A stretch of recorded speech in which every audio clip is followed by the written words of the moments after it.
Hi guys, this is Ate Cherry and this is Maxine. So, ngayon po magpapakilala pa lang kami sa YouTube channel namin, which is Torres Cherry 6313. First time po namin mag-vlog ng ganito.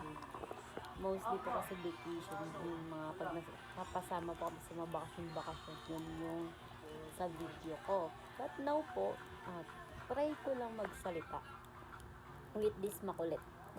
Madalas kong kaaway. So, next time po gagawa po tayo ng content. I hope manonood po kayo. Ngayon po napapakilala pa. That's bye-bye!